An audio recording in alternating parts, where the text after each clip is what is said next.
the SeoulPodcast. Please install this ActiveX control and enter your banking information before listening.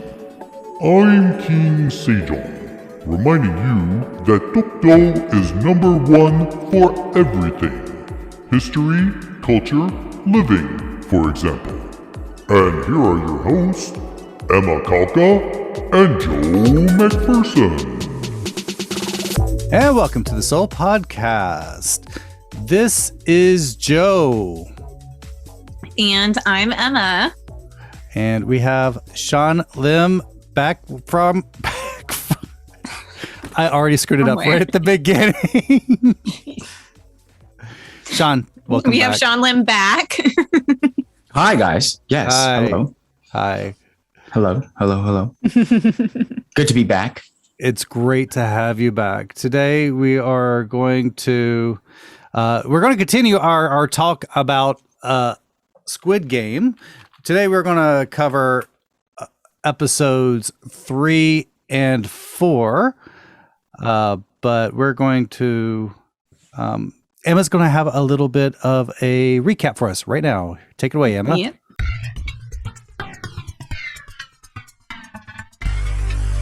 Episode number 3, The Man with the Umbrella. After arriving at Mujinport, Junho sneaks into one of the vans but is then discovered. To cover his tracks, he takes out the guard, dons his jumpsuit and mask, and then tosses him overboard.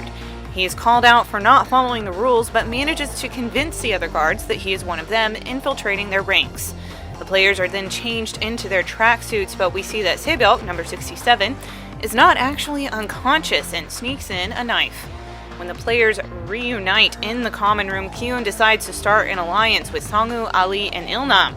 The guards retire for the night, and Junho goes to the room designated for the guard he tossed overboard, 29, and begins his investigation.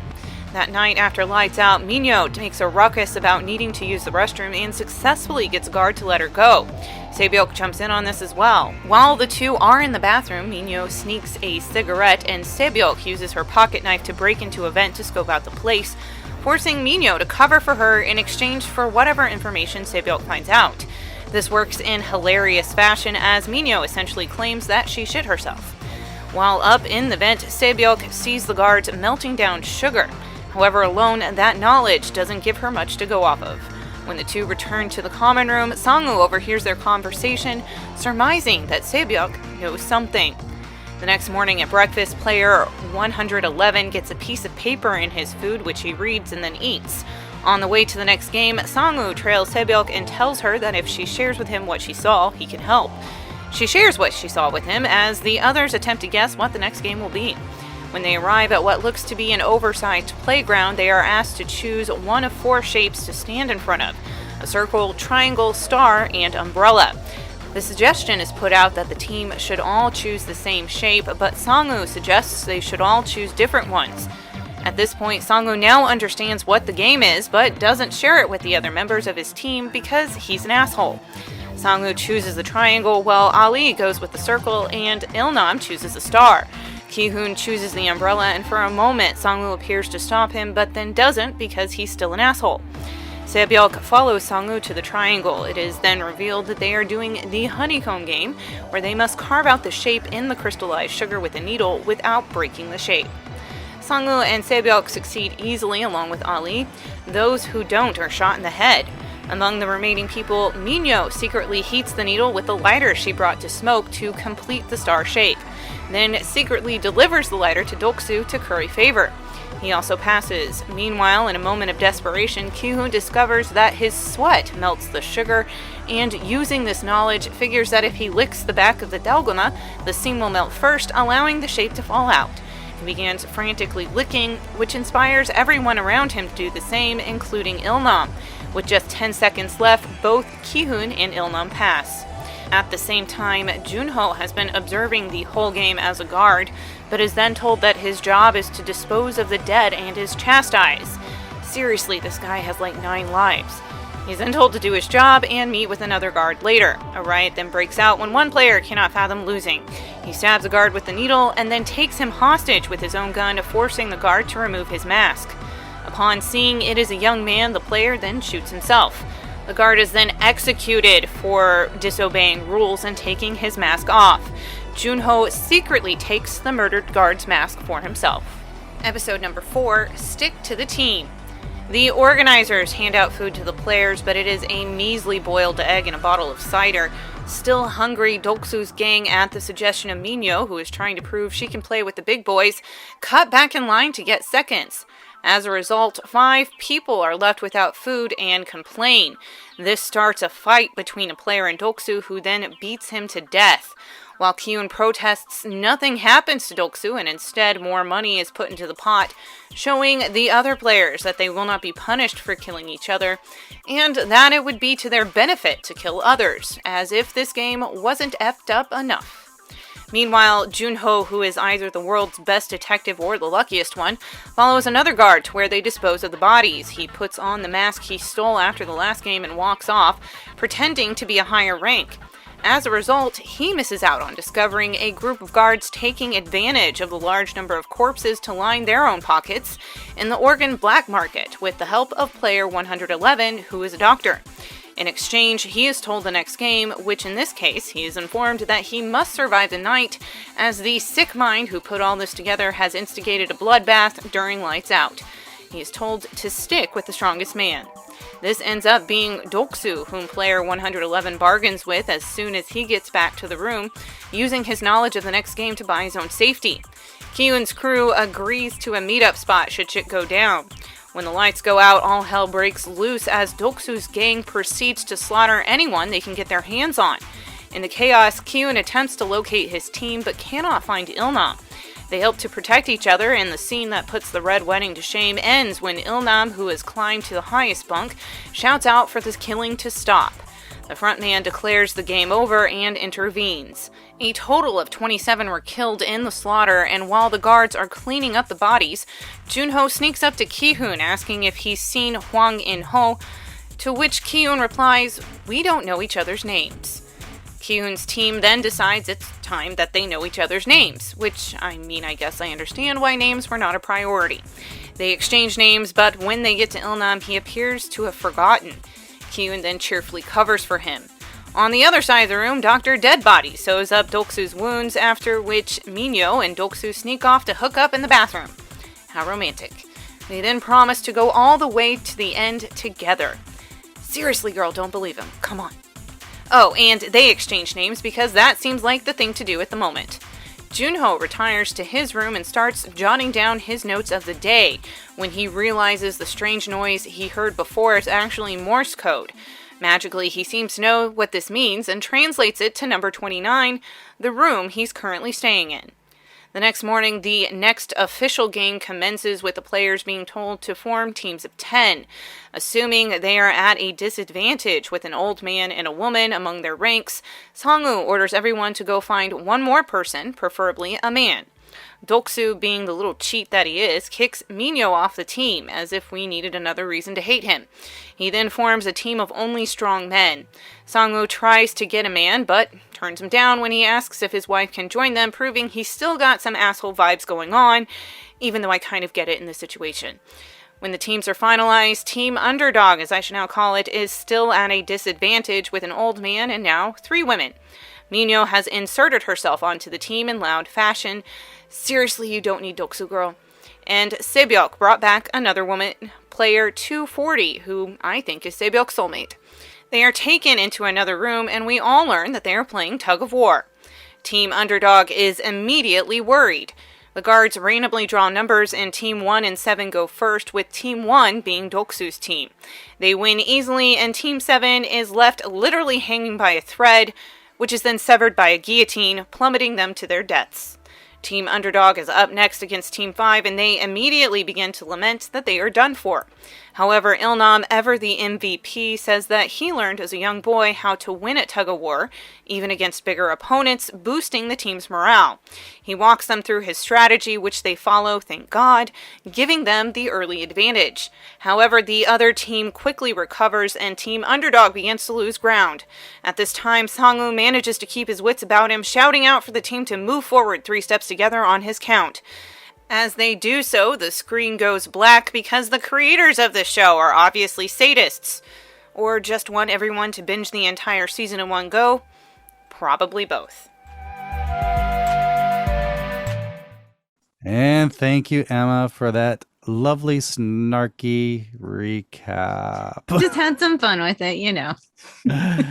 All right. So we have the Seoulite Sean Lim here from YouTube's The Seoulite. You're also a podcast as well. We can get you on Apple Podcasts, correct, and all that stuff.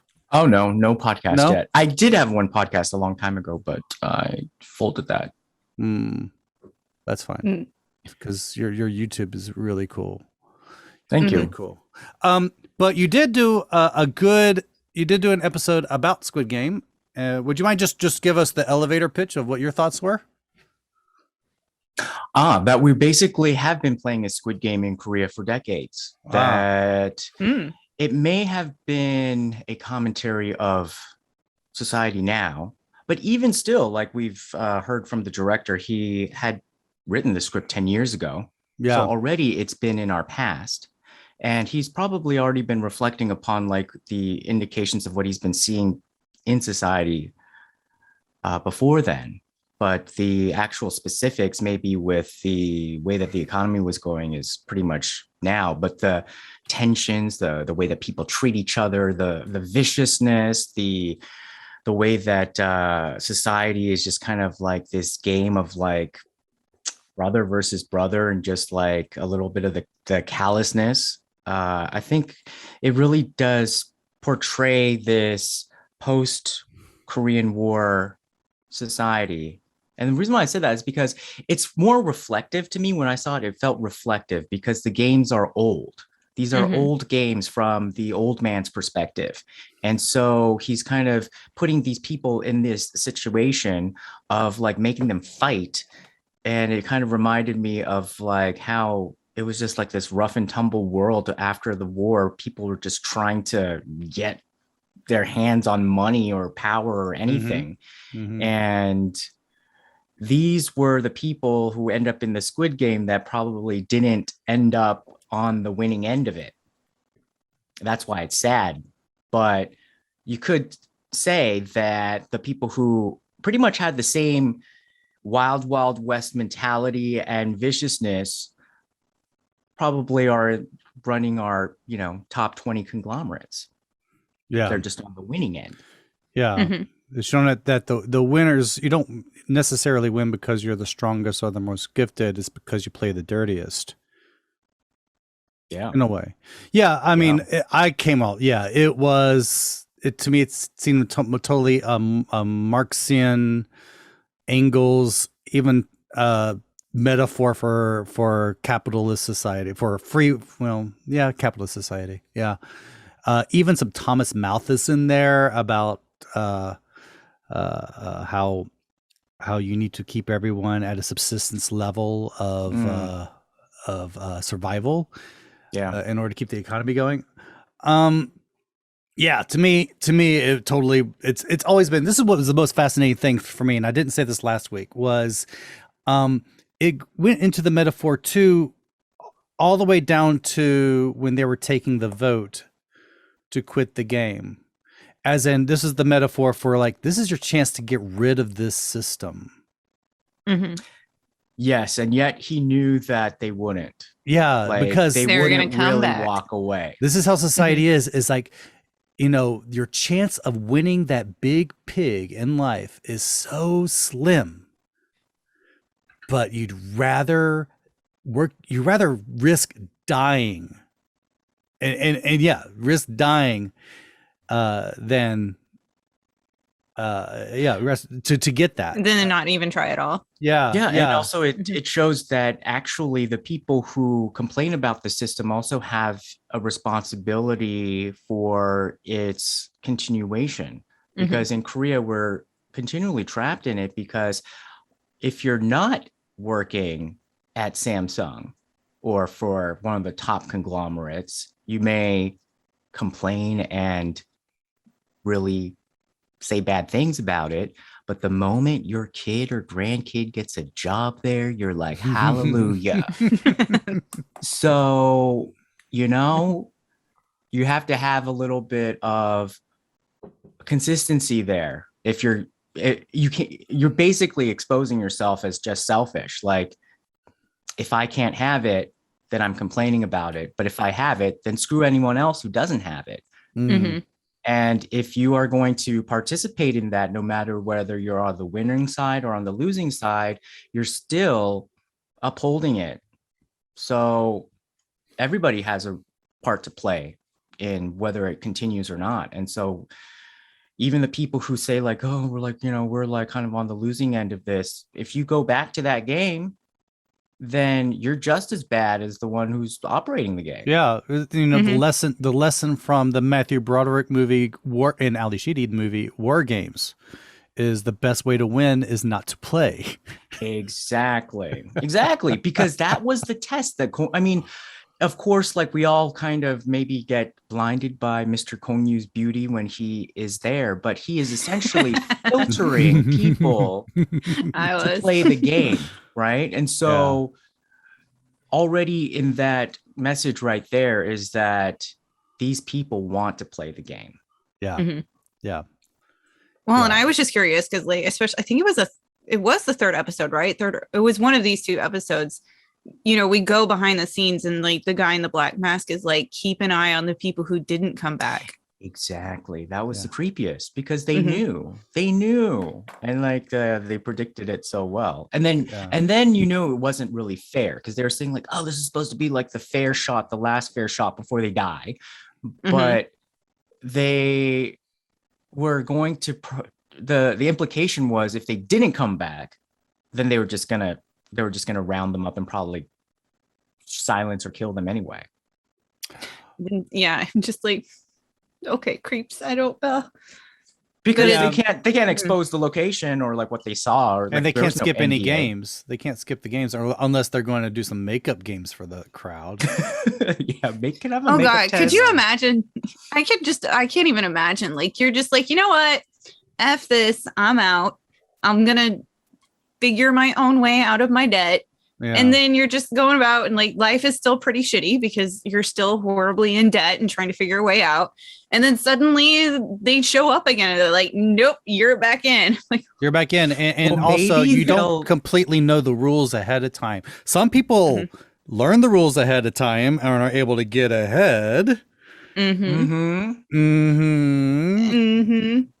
By people on the inside. Cheats. Yeah. Yeah. But yeah, they try to make it seem like it's fair. The organizers try to make it seem like it's fair. And I would say the organizers the metaphor would be the philosophers, the people who came up with the system and the Bibles of the system in the first place. And and I just lost my train of thought. I always do. Well, the way and actually, like from some of the reactions that I've seen that still bother me, I guess, of real Korean societies, like when people are saying like, is there a real metaphor in Korean life? And they're saying like about how whether this is a fair society that we live in, people are saying like, yeah, I feel like this is a similar situation of how I'm living my life in Korea, where I feel like I'm following all the rules, but even if I follow all the rules, is this a really a fair game? And the fact that they're still wondering whether it's still fair, it still blows my mind because obviously it's not. Yeah, you're right. It's not and fair. this goes beyond Korea because you're kind of paraphrasing exactly what Bill Clinton's campaign stump speech was in 1992. Was you've all been playing by the rules and you're all losing the game. That's what his stump speech was. Exactly. And then how can it be fair when part of the game was they deliberately turned off the lights when you went to sleep so that you could kill each other? Oh, I mean, if you still have to ask whether that's a fair game, I mean, maybe you deserve to be on that island. I don't know. Yeah, and some kinds like sometimes you start thinking like some of these people kind of deserve to be on there, and they do that. And it's also saying like the great equalizer is debt. The great equalizer for the people there? Well, it just seems like in society, the great equal, no matter how even if you went to SNU, You can still find yourself in a You're lot. still find of as much debt as everyone trouble. else, because there's so many people that are rushing so hard to keeping up with the Kims, trying so hard to get that apartment to look nice, that nice car. None of this they can afford. So my wife just got off the phone with an old friend of hers. I mean, they only worked together for a few months back in 2006, 2007. And so for some reason they've kept in touch this whole time. And I've been watching her friend's path through life in Korea, and she's been doing kind of everything that you would think that just that stereotype of how everything's supposed to go. She's like, she decided to get married. So she married a guy she'd only dated a month. Oh, that was a setup. That was like a sogeting or like an arranged thing. Yeah, she just didn't really think too hard. She's just like, okay, we're just gonna get married. Turns out the guy is he's kind of like the father from Parasite, or actually like Gi-hun, kept putting all their savings and all their monies and all these stupid schemes and losing it all. Mm-hmm. And then they hadn't talked in a while, so got off the phone with her. And she says, yeah, they just bought themselves an apartment, and they bought it with 850 million won, $850,000. I'm like, wow. I've been hearing about how their lives have been going, and how that guy, the husband, is kind of a scheme of the week type of dude. When are you ever going to pay off $850,000? When? Well, I guess they'll just wait for the apartment price to double, and then they'll just like pay it off, like, and then maybe sell it or something. If they're gambling on, if that long predicted bubble does pop. Mm-hmm. Mm-hmm. And then who knows what's going to happen? But in a way, I think there was one moral out with this script where, when you were saying like debt is the great equalizer, I'm trying to recall, like, were there any characters who were there because of debts that they got into that it seemed like they didn't deserve? Because I think Ali. The way that, oh yeah, that's true. Well, yeah, I think that's kind of well, he kind of ran away from his he should have just booked a ticket too, but. I think he couldn't afford a ticket for all three of them. He could only. That's why he went back. He could afford his wife and kid to send them back, but he couldn't afford a ticket for himself. Yeah. So I think that was his reasoning for going back. I pointed before that was a very unrealistic part, because migrant workers don't bring their families.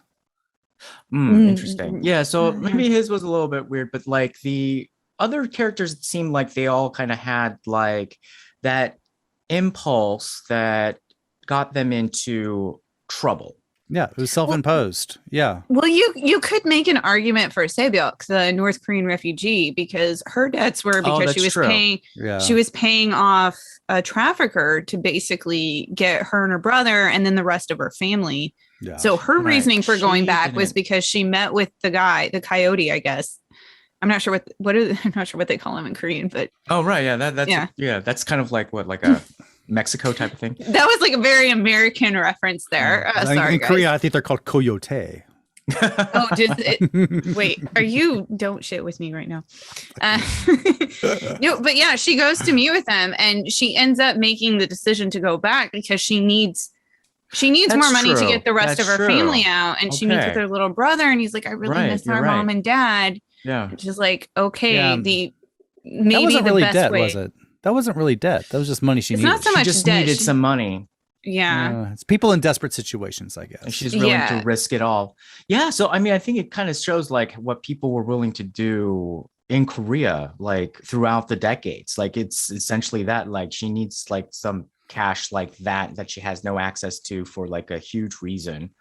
But what I was like really struck by is like when Lee Jung-jae was like trying to get that doll out of that claw machine, and that little kid was saying like, look, you can't just do it without any strategy. You have to think while you're trying to play this game. Oh, foreshadowing. That's the thing. Kid got the girls. And so that's the thing, like where I feel like that's how a lot of these people got into this problem. with the debt, and they ended up in this game, even though not everybody. So yeah, that's what I was asking. I was like, were there people who are not? But wait, I'm trying to remember, what was the old dude in the game for? Which Like, one? Oh my God, Emma still hasn't finished. Oh, you haven't finished the whole series? I'm still working on it. It takes me time. I have to take breaks, and I've been busy. Oh no, we're just saying that. Because, I'm so scared now because we're progressing to a point where we're gonna have to say some spoilers. We all know. It's fine. It's fine. You have my permission to give me spoilers. I'm probably going to need them. You'll find out near the end why he's in the game. No, you're not. You're gonna. Well, if I don't know what kind of a person you are. Like, honestly, I had some time today to watch ahead, and I was like, okay, you can do this, Emma. You can do this, and I was like, or I could make pasties for my burlesque show this weekend. Okay. I'm like, yeah, let's do that. That was would you want to promote your burlesque show while we're here? Oh yeah, come to the studio in HBC on Saturday. The studio is the name of a place. Yeah, it's the name of a place. Come watch Halloween burlesque. Anyway, back on task. Yeah, no, it's fine. But because like as of right now as of episode 3 and 4, we still think that he's there because he's got brain tumors. Well, he's also said he was in debt. Right, because the story was that he's in debt, right? Yeah. Oh, the story is. I'm assuming it's because of medical bills, but from the way you two reacted, I'm like, oh God. No, he's gonna usually I'm a person where just like, I don't care what you tell me about the ending. You can totally tell me a spoiler because it's more about like how they get to the end. But this is one of the things where you guys, we are not saying this because Emma's gonna this is one of those things where it makes it you want to watch it a second time after watching the ending. Dude, I barely made it through the first time. I'm like halfway through episode 5. Everything everyone says means something different the second time you watch it. How about that? Okay, and this is true because I will say, being where I am, and then looking back at episode 1, like when you mentioned like the kid at the claw game saying like it's all about strategy, and I'm like, that's smart. I didn't catch that. That's foreshadowing. I see that now. I wish I had remembered that line. I didn't. I was just too thrown off because not long after that, tons of people were gunned down trying to play red light, green light. Exactly, without thinking. But the point that I also made in like my other YouTube video is that strategy or that kind of mindset actually did work for a while in Korea.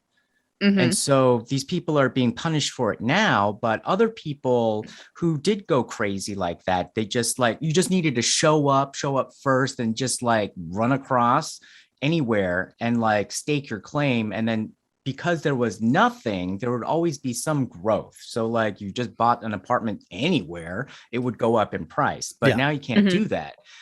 So these people are still trying to play that game, but that game is past. That's and then another the young good kids, they know that game doesn't work or is not in existence, so they don't start at that point. But these old people, they haven't.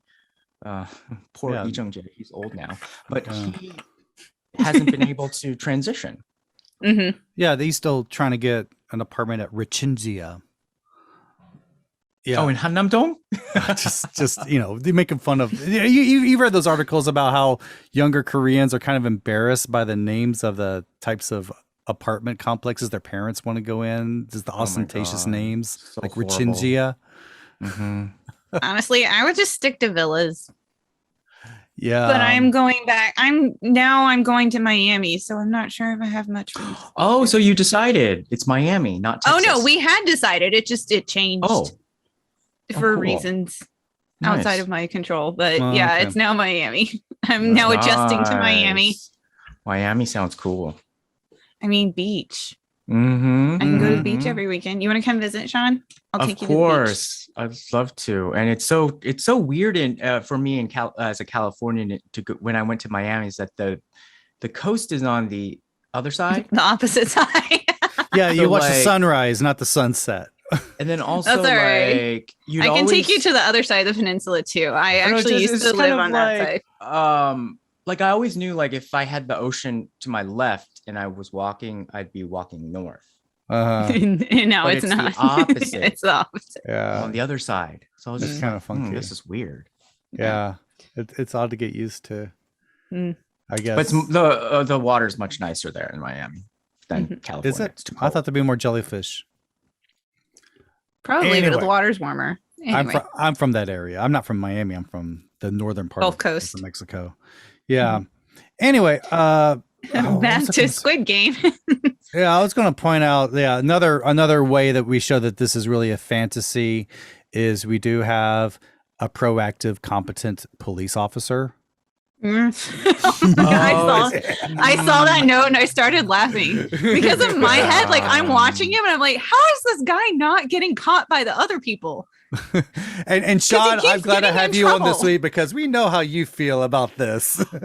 Well, I actually have been more neutral to pro police before this recent Son Jung-min case because I believe in balance of power, and I've seen how I agree with that. Yeah. The prosecution has abused its power. So when the police had long been arguing that they should also have a balance of power, especially in investigative rights, I said, like, good. Why don't they deserve also some respect? But at least from what we've seen from that case, that respect has to be earned back, I think, in droves. Yeah. But what I have heard from secondary evidence is that when you go into any kind of police department, it's like half. Half are just like rotten and half are good. So depends on which half. So maybe he comes from the good half. Yeah. Okay. So like half are like the guys that left Kyun out of the station when he tried to report his crime, and the other half are Junho, who I still feel is like a cat with 9 lives. Who skips out on work to find his bro? Yeah, right. Also, yeah, right. So what's he doing? And then he literally kills a guy to sneak his way into the game. Just to steal his clothes. Yeah. Just to steal his clothes. He couldn't just like knock him out. I mean, at the time he doesn't know what's going on. They don't know. He doesn't know anyone's killing anyone. He's the first. He did first blood. Yeah, this is true. But well, I mean, I guess maybe you could argue like, oh, that guy's not dead. He's just sleeping. But his head was in the water for a long time. So I was like, this is probably dead. Probably dead. Oh yeah, and he turns up later dead. He's dead. He's for sure dead. Yeah. So just in the very beginning, like this was. I think this was this was at the beginning of episode 3. Beginning of episode 3 because I just rewatched. They were like it's just like in the ferry. Stranglehold. Yeah. Well, and like poor guy, because he didn't know they had microchips in their necks. He's like, yeah, I'll just sneak in. Right. So, but I thought that I think from your notes you're saying like, oh, he kind of like in a maze to nowhere. But I do appreciate his point of view because we need his point of view because psychologically we need somebody there to feel like there's somebody who's going to buck the system. And then also he takes us behind the scenes into areas where we don't have access to. Yeah, that's what it was. He was just kind of an access to about what's happening behind the scenes, but there was the plot still just, sorry, Emma, it didn't go anywhere. Oh no! Well, he's going. I'm rooting for him. I'm rooting for him. Brother. Okay. Well, he might succeed in doing that, but it just takes him a long time to try to find his brother. Like a really, which raises even more questions. Which also might be more true to form with the way that the police investigate. It takes them a long, long time to find anything. Well, and it didn't help that it wasn't until like episode 4 where people are like, hey, maybe we should know each other's names. Oh yeah, that's it. Among the players. Yeah, they're like, I mean, I keep forgetting that because we as the viewer, we know everybody's names because we're introduced to their backstories in episode 2. And if you're watching the subtitles, they sometimes put up their names. And by the way, don't do the closed caption English subtitles. Use the other English subtitles. That's what I use. I use the actual. What subtitles. I did the first time was I did have the subtitles with Korean audio. I'm doing it the other way around in my rewatches. I wanted to hear what the dub sounded like while looking at the Korean subtitles. Oh, I didn't hear that. How is the dubbing? It honestly, I think the people who are complaining about it have never watched anime. Okay. So it has that sound. It has that. It has that. Have you ever seen? Oh God, no, I'm going to really date myself. If you know Homestar Runner and Strong Bad Emails, and there's one they're talking about Japanese cartoons. Yeah, and Homestar comes in talking like Japanese anime. Anime is like, hey guys, I want to be the guy. It's kind of like they talk like this, and we're all going to have our Sunny D. Mm-hmm. Oh, I think they're all American voice actors. Well, but they're Korean American. I've heard. Yeah, I'm not sure if they're all Korean American, but they're all definitely Asian American. Well, and for me, I think I might know some of them. Ali You does have probably a do. Central Asian accent in it as well. Oh, that is true. Yeah. I wasn't too bothered by, because I would switch back and forth between only the English subs and then English subs with the English dubs, just because there were some moments where it's just flipping chaos and I'm so like, what the hell am I supposed to be watching? Yeah. So I would turn on the dubs because for me, I'm one of those people that sometimes it's hard for me to focus. So I had to put the English dubs on so I would know what was going on, because I'm just like too all over the place to be able to pay attention to just the subtitles. So especially like during the Night Slaughter, which is like, Red Wedding times 10, I guess. I had to put on, even though it was basically just people shouting at each other, I had to put the dubs on because, there's flashing lights, people are like hitting each other, and it's kind of hard in general just to keep up with what's going on. Yeah, the strobe lights, man. Yeah, and the strobe, definitely with the strobe lights, I was like, I got to put this English, I had to go back to the beginning, put the English dub on, because I was just like, huh? Oh yeah, honestly, I was able to understand a lot more when I put the dub on, because I was just like trying to read the subtitles so much, and they're trying to put in so much stuff that's happening simultaneously in one line of text. Well, and the dubs have like the accurate level of cursing in it, I think, is with the actual Korean with what they're saying. Because the English subtitles kind of dumbed it down a bit. And honestly, the acting in the dubs, not dumbed it down. That's not right. I don't think it was so bad. I think it was perfect. I think it was perfectly fine. There's really good during the really good acting parts. They emoted pretty well. I felt they matched like the actual Korean voices, because I mean, with a lot of Korean dramas, especially, you get like that kind of over the top sort of acting. So I felt like it matched it a bit. They did the hardest thing too. They were matching the flaps too. Do you understand what that means? That is true. Yeah, it wasn't like they did match their mouths pretty well. Yeah. I was kind of like, not bad. That's hard. Could have been worse. Could have been a lot worse. Yeah, that mother from Gilmore Girls was one of the voices. Oh, she's one of the voices? Oh, really? Who is she? Oh, that's interesting. Wait, is she Minyo? I don't know. Emily Kuroda. She's listed in IMDb. So that's cool. Okay, now I'm gonna like go back and I'm gonna put the dub on and be like, which one is she? That was Minyo, which is like Han Minyo, which I my bad translation is one pretty girl, one pretty lady. Oh yeah, probably yeah. Well, I've noticed everyone has kind of a funny name, because if you call the old man's name, it's O Il Nam 001. Well, he's Oil Man. Oh, okay. Oh, well, and then we have River Dawn. River Dawn. Oh, okay. Which is a great stripper name. It's a stripper name. Yeah. Yeah, I mean, I was just finding these things, and I like calling Oil Man, because it makes sense. I just call him Old Dude when I forget his name. I was like, Old Dude. Yeah. Where are you?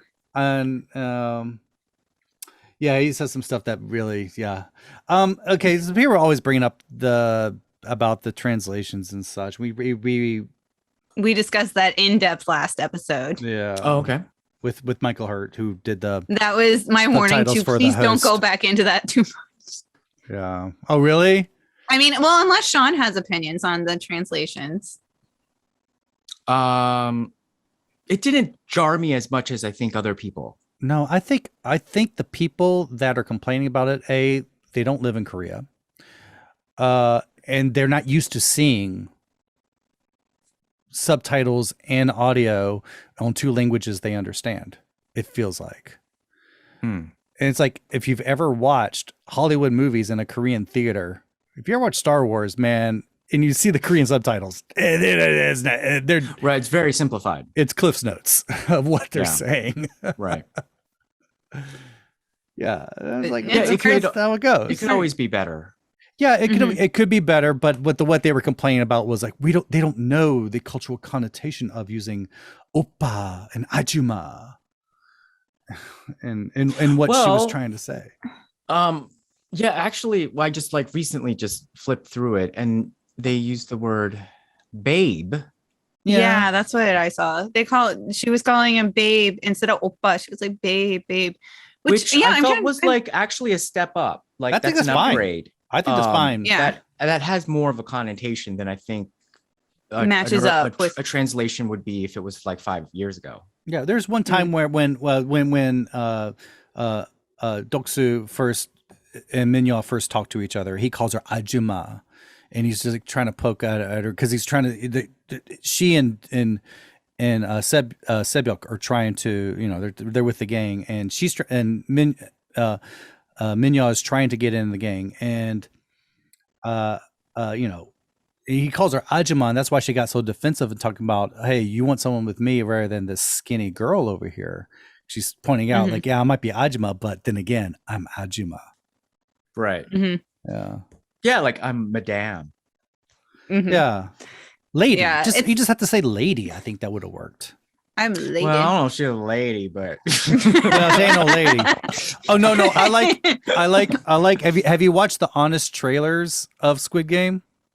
The link that you sent me, a little bit. Oh, okay. You told me not to watch it till I finish. I've watched it 3 times, I'm gonna try and finish, and then I'll watch it. I've cried laughing 3 times because they like said all the stuff that annoyed me about the plot. They point out very much, but the best one ever is how they describe Han Minyo. She's basically the Ajuma Nicolas Cage. Right. I didn't really see that, but I could see that. Yes. Yeah. Why does that tickle you so much? It's fun because it made kind of like an American audience thing. I think it made sense to me. But Nicolas Cage is the king of like the bulging eyes type of acting. Okay. They're like, no, the bees, not the bees, and it's over the top. I am going to like Tasmanian devil this entire performance. Oh, see, it's just like before I got to Nicolas Cage, I just was reminded of a lady I worked with in the office. So we all know someone I know like that lady, right? We all know that lady. There's always the one. Honestly, the more I don't even need to go to Nicolas Cage. She's like, that's so and so. Yeah, I know. But I like the way how Americans who aren't even, they don't have any connection. They don't get the subtext of this. How they're seeing it through their eyes, and it's like, oh yeah, that's if Nicolas Cage was a Korean lady. I was like, oh, okay, yeah, I could see it. But I was like, but for us over here in Seoul, we're all like, oh God, that's so and so. It's like, that bitch. They channeled her for this. And that just goes. There's always that one in every office. There's a Minyo in every office. This is what scares me though. Is the more I watch a performance, the more I am deathly attracted to her. What does that say about me? I don't know. What the type of women I'm attracted to? No, that's obviously she's a go-getter. Appeal. Yeah, that was the art. I mean, of that generation, she is that. She like exactly what she said. You want to be with someone like me, and I think that is kind of true. And I think I think that was sexual connotation in that. You want to be someone with me rather than this bony girl. Someone who knows what they're doing. Well, yeah, obviously that was part of it. It depends on who she's talking to. Yeah, I know, but that's where some of the complainers were like saying, "Oh, they didn't get the context because they didn't translate it literally." I'm like, no, you got it. But even in English, would you translate it literally? I mean, I think people would get the subtitle. You have to have like serious aphasia to not read the body language of what she was saying. Yeah, and if you need that translated, she would be insulted as an actress. Exactly. She'd be like, "Look, you should be able to get it through my performance." Yeah. She was good. She was well, good. I mean, yeah. I mean, obviously in the very next scene we see her in this was like earlier in the series, sorry. But then in episode 4, she does actually hook up with him. So yeah, I found out I'm 2 degrees separated from the actress. I'm like, yes. Oh, okay. There you go. She's great. Yeah. And I feel like at first she annoyed me incredibly, and I'm like, oh God, I don't like you. Oh, yeah. But the more I watch, the more I'm like, actually, you love her. You're kind of scrappy. People, I mean, you respect people like her because you know what she's thinking. She tells the truth. Exactly. And she fights. Mm-hmm. She fights. Yeah. And she's, I mean, Doksu kicks her off the team. She's like, okay, F you. And then, hey guys, I'm now on this team. You need me. This is why I'm good at all these things except for the things that I'm not good at. And we're going to win. But then she's a template for like how to survive. Right. In that kind of situation. And she's in there because she's been convicted of fraud 5 times. Mm-hmm. Oh, right. I forgot about her. That's the thing she does. She does fraud. At the beginning, Emma described her as, that's the one with the child. No, she was making that up, that she had a child. Right. Yeah, I figured that out later. I was like, this is why it's a good thing I am not in the game, because I would be one of the first ones dead. I just fall for everything. Yeah. Which is how I would be in debt, because I fall for everything. I would just give all my money away to people. Yeah. Pointing out some other cultural things. The first meal they have is what we call in Korea the doshirak, the yetnal doshirak, the old school lunchbox. Mm-hmm. There was some stuff that's in context that I thought I love this stuff. I love when they talk about, this rice is all cold. Oh, I wish we had a stove around, as in the old Korean schools would have a kerosene furnace. And all the kids would stack their metal lunchboxes on top of that to keep it warm. Yeah. Mm-hmm. Like a potbelly stove. Yeah. Like in a one room schoolhouse. Yeah. And those of you who are listening that haven't been to Korea yet, if you can go to a bar that has these things, these are some of my favorite things to get at a bar is it's in a bar. It's bar food now. It's bar food. Yeah. You get a doshirak. You get a doshirak and it comes out the metal box and you shake the crap out of it. Yeah. But you have to be careful so it doesn't spill out. You got to be careful, because I've done that. Hold on to it. I've done that before. You can't go around the world. You just have to kind of go like this. You have to squeeze it tight and shake it, and then shake it, and then shake it, because you're supposed to mimic a kid running to school. They would shake it. Oh, it's just like mixing already in their backpack. Yeah. So then I see now. Oh, so that's why nobody ever explained that. That's what happens when you get the food guy on the show. Yeah. It's pretty because we didn't have to run barefoot in the snow for a mile to shake our own doshirak. Oh, right, but like the ingredients, right? Like what that food guy? Why is it so delicious? Like, what's the combination? Okay, it's usually of course it's definitely rice, and it's usually kimchi. It's always kimchi, usually fried stir fried kimchi. There's always an egg. Usually some stir fried dried anchovies, myeochi bokum. And my favorite part is usually almost always not almost always, only the rich kids had it. My wife said was pink ham. Yeah, like Spam, or the cheaper equivalent, which was the pink ham. Like the pink ham, just the pink ham, which I love this stuff because there's so much starch filler in it. To me, it tastes like someone took a Southern ham biscuit and threw it in a blender. Oh, interesting. Okay. Yeah, because it almost tastes like a rice cake. Meat flavored rice. It tastes like bread. It's just like meat bread. Yeah, it's not all like maybe like even 20% meat. Yeah, there's only a little bit. It's a hint of meat in it. Yeah, it's kind of just dough. Just a little bit. It's biscuit dough, but they got the flavors right. But it's fried. It's fried in egg and everything, and I love that. And then everyone's talking about everyone talks about the memories, and that's why I see a lot about this. Is everyone talking about childhood memories, And this is pointing out too, I think this is the other metaphor, is that adults aren't that different from children. Yeah. Well, and this is where this is where they all learned it. I mean, obviously this is where it all starts. Oh, and the big joke on another big joke on Honest Trailers is how the old guy wins at every game because he's old enough when they actually played outside. Do you remember when the kids played outside? Right. Oh God, guys, that's us. Right, what with like Nintendo, but I didn't have Nintendo. I played outside. But this is something I noticed too. Is they were showing the similarities between the players and the workers, because later on, when the policeman goes in to his dorm room and they give him their dinner, which is in a elementary school lunch tray. The plastic thing. It's the exact same. It's almost the exact same food items that's in the doshiraki, except they added seaweed soup, miyakuk. Oh, wow. Very observant. Yep. Food guy. Yeah. So basically say like there's like a very thin line between the players and then the hired staff. Mm-hmm. Well, I mean, that was made incredibly honest at the end of episode 3, where the guy takes his mask off because like one of the players takes him hostage and puts the gun to his head. Is like, take your mask off. And so the guy does. And then the guy's like, oh shit, you're just a kid. Right. Are you all kids? What happened? He was management too. Yeah. He was like, what on earth made you do this? And then immediately he's just like pulls the gun to his own head and kills him. Kid turns around and the guy's like, you broke one of the rules. You took your mask off outside your room. You're dead too. And then end of scene. Yeah. End of the episode.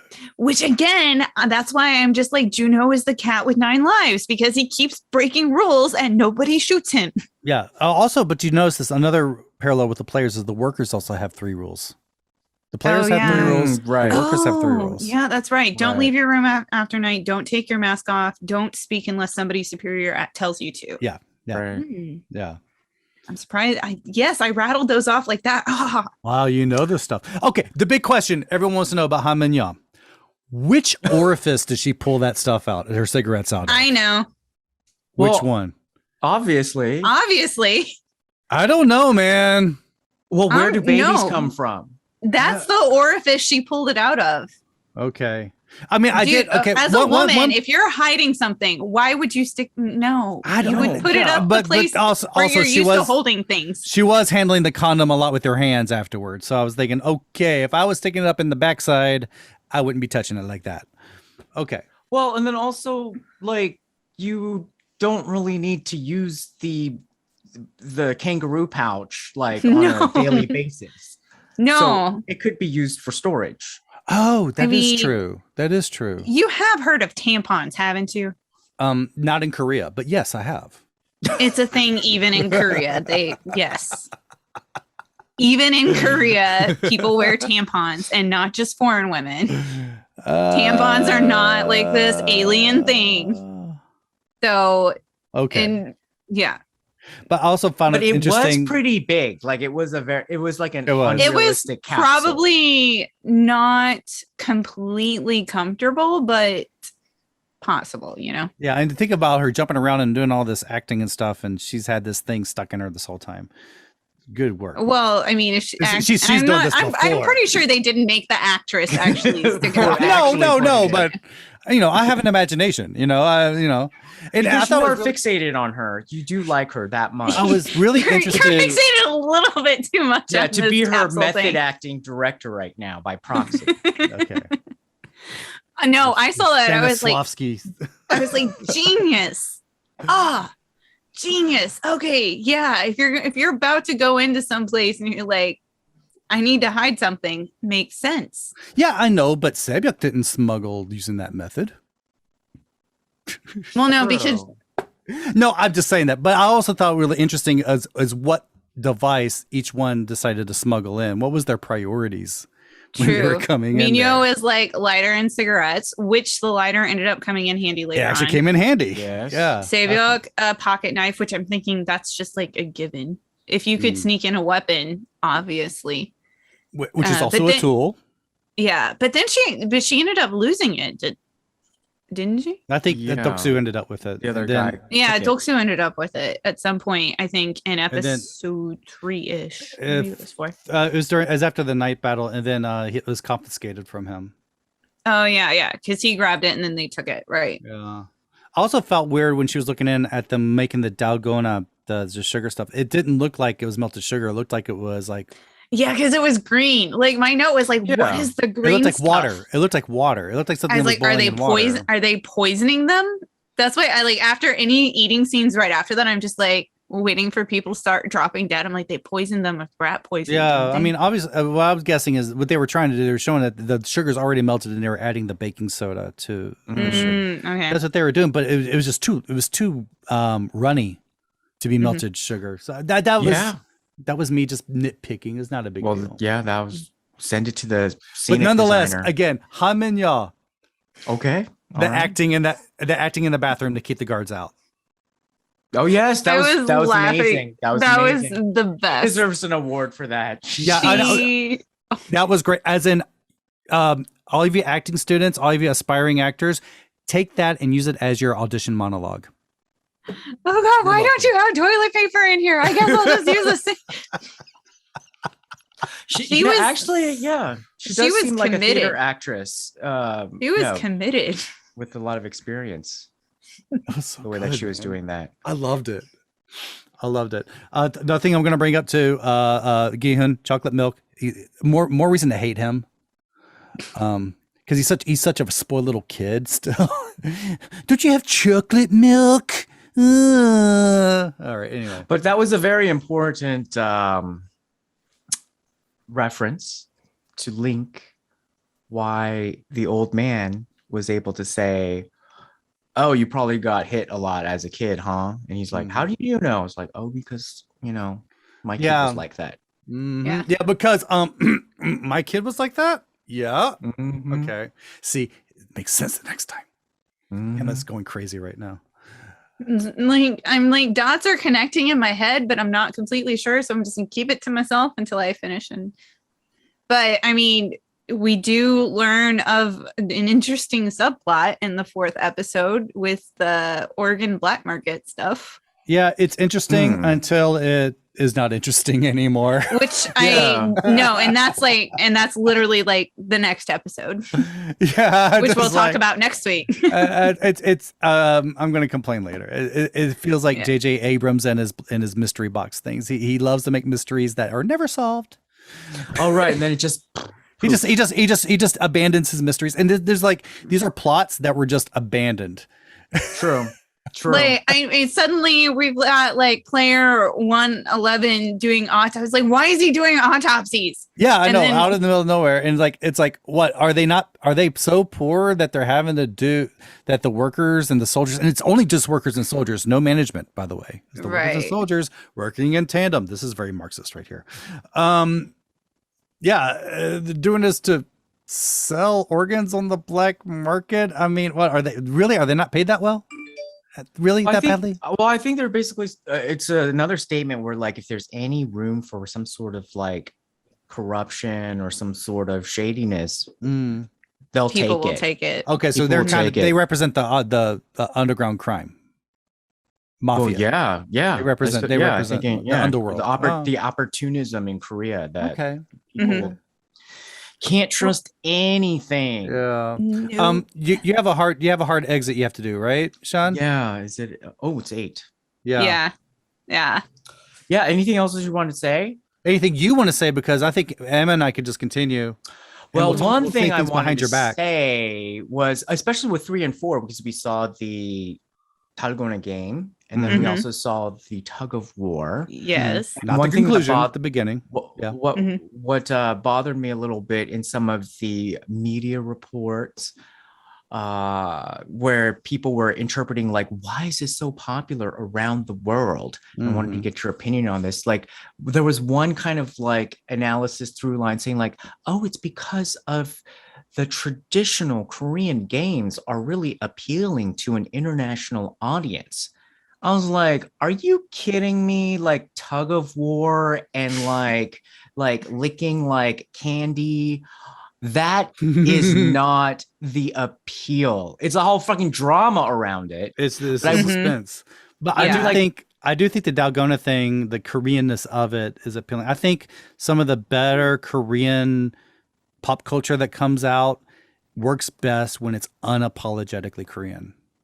Well, yeah, like I think like as opposed to like how does this make it different from like the Hunger Games or like Maze Runner, these Korean elements make it so uniquely Korean and like such a cultural product that totally comes out of Korea. But to say that that is what appeals to the international audience, I think is just like looking at these old people who are just trying to be like, oh, geez, like what's so great about Korea from this thing that they didn't even watch. Oh, Sean, this is what I've been dealing with this year. Oh God, it sounds like the Korean government. Yeah, the Korean government promoting Korean food again. Oh. And they don't even know what they're promoting. And so like they don't even realize like the actual part of like this element that's appealing to people is such a human element.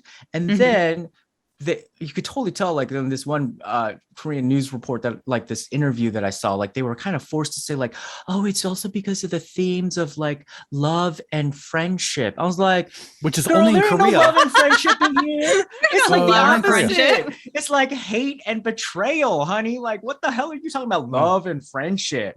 That's like, who can I step on? How many people can I step on to get to the top? Did she start talking about? Did she start talking about Jong? No. Yeah. No. Okay. They're just like, oh yeah, because traditional Korean games that people, I think, like now they want to know how to play a Squid Game. I'm like, they didn't even play the full Squid Game properly. They hardly play no one knows how to play Squid Game. No one's playing like the Squid nobody Game. did. Everyone's And playing then with they're like, Dalgona. Yeah. And then like they're like, oh, how did all these like, you know, people from outside of Korea figure out the rules of Squid Game? And I was like, honestly, like if you had seen this, like they explained the rules right at the beginning. And then you also would know that by the end, it doesn't even matter. It was like, let's just pretend to play the Squid Game, and then boop, all the rules are out, kill each other. It was kind of like they explained the rules of cricket, and then they just did rugby. Yeah, exactly. Exactly. That's a pretty good analogy. They explain the rules of cricket, and then I'm going to use that. When you see the final, when they get to the Squid Game, that's how it is. Oh, you did. I can imagine it, but just by that description, I'm like, oh God, I'm imagining this now. Man.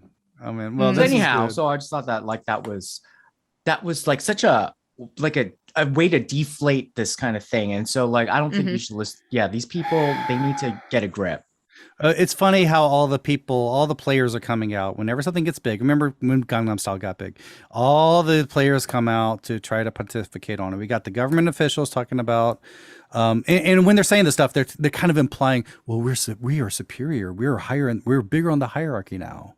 We are better than these cultures. They're doing that. Then you get some of the people who don't even live in Korea, but are somehow the cultural gatekeepers of Korea. But since they live in New York and LA, they have access to all the Vice editors and the New York Times editors. They're able to get their stories in. Yeah. You know, I keep getting ads. So they can the New York can Times find Seoul a Bureau way. is hiring.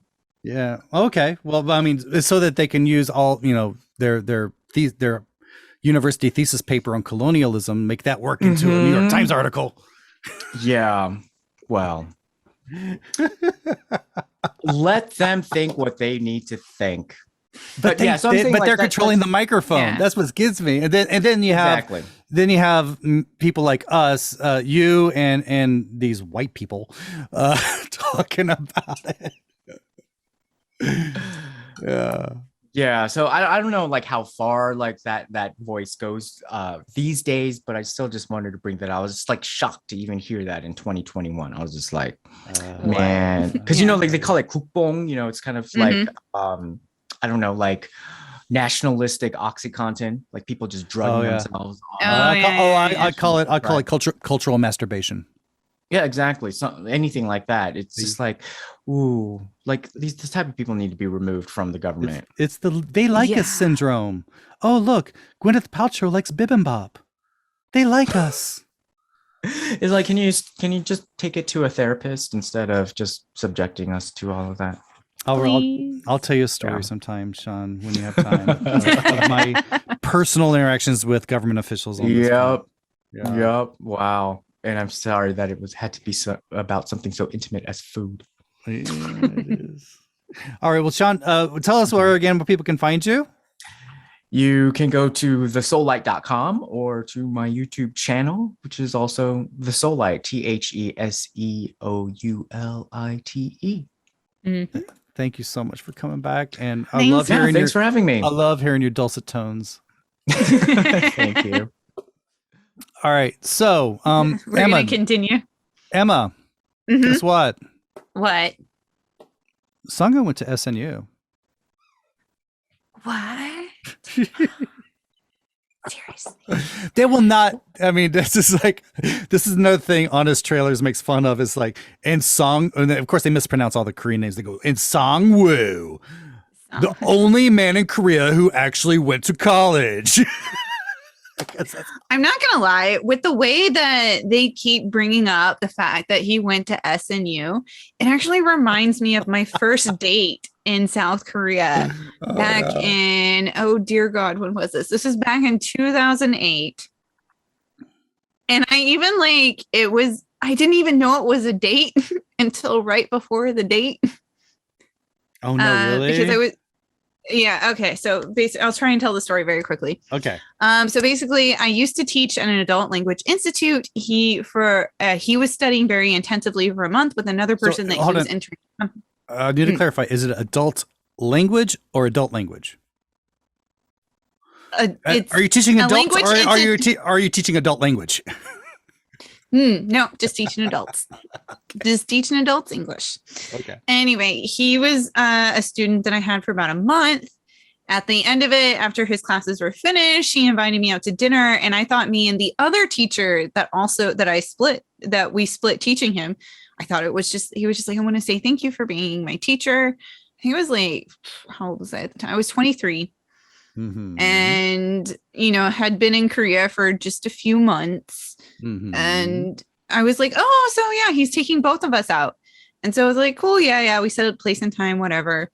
And literally I'm like leaving the office to go meet him. I was like, hey, yo, Colin, you coming too? He's like, where, what? It's like, oh, so-and-so, he's taking us to dinner to thank us for teaching him. He's like, I didn't get invited to this. And I'm like, oh.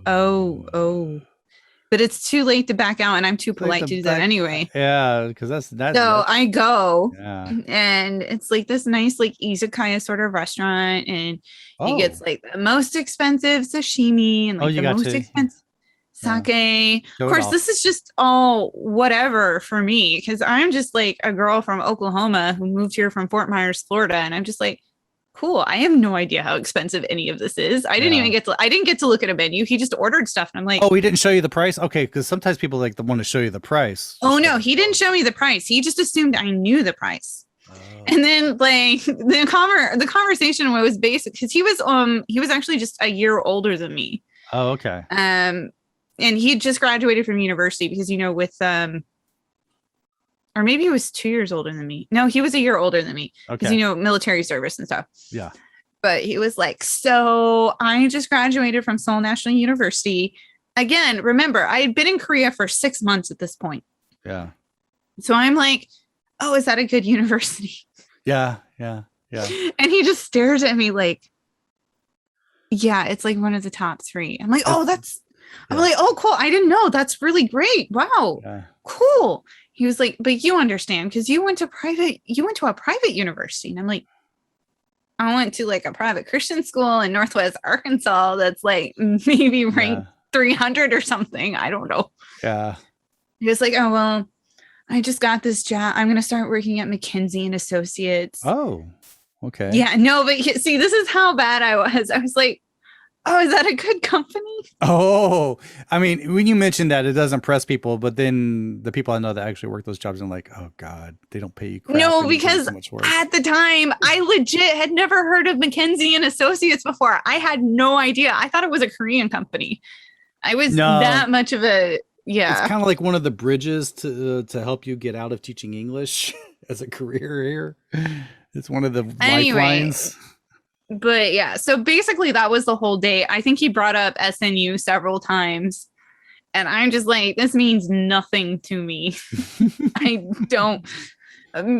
Okay, cool. Good for you. And he's like, well, it's like Harvard. And I'm like, no, it's not. Okay. No, it's not. That's cool. I mean, I could never get into Harvard. It's hard. Have you tried to get into Harvard? It's hard to get into SNU, but once you get in, it's free coasting. Harvard, they try to fail all the freshmen in the first year. But anyway, yeah. So every time somebody brings up Sangwoo and SNU, I'm taken back to that first date. I'm just like, ooh, Yeah. I wonder if he knew Sangu. Yeah. I don't think I would not compare him. He actually grew up and became a pretty decent guy. I haven't spoken to him in a few years, but it's all right. I want to say like we last spoke about 5 years ago, and he's actually doing very well for himself. When I was 24, I would have been just as unbearable. I'm sure. I just graduated from so and so. Yeah. Yeah, I would have been bragging all the time, and I'd be trying to show off all the time because I think showing off is what gets women attracted to you. You know. Except for when the women don't understand the references you're making, we're just like, cool. Yeah. So, do you like college football? Yeah, that's it. Yeah, exactly. I just, I think this was maybe like about a year after I graduated university from Northwest Arkansas. Yeah. Just like, so have you ever heard of the Razorbacks? Yeah, there you go. Yeah. But yeah, you say it in the recap, but yeah, Sangu's an asshole. He's an asshole, and like even in episode 4, you kind of start changing just a little bit because I mean, after like the whole umbrella situation, when Gyun survives, I think during that moment you can see that Sangwoo is genuinely relieved that he got through. I would say this good acting on that one because there's a lot of stuff going on. You can tell that in his brain he's thinking so much stuff. Yeah. Before the thing, when Gi-hoon does choose the umbrella, he goes, "Are you sure?" Mm-hmm. But then he backs off and doesn't discourage him from doing it. Mm-hmm. And then when he's about to go, he goes, "Again, wait." And he goes, "What?" And then he goes, "Nothing." You can just see the little conscience, the angel and the demon just fighting it out, duking it out in his head. Yeah, it's like the ruthless executive versus the guy who maybe has a heart. It's like the guy he used to be versus the guy he became. Yeah. Right. And they're childhood friends. See, and now that we're discussing this, it makes Sangwoo a little more interesting of a character on the second watch. It does kind of, yeah. So in their childhood friends, they have this history, and and then in just the episode before that, episode 2, we see Sangwoo at his absolute lowest. He is literally committing suicide. Yeah. When there's that like knock at the door and the card slides under. So I feel like there's a lot, like, I'm a little, I did get a little bit snarky when I was giving the recap, and I'm like, because he's an asshole.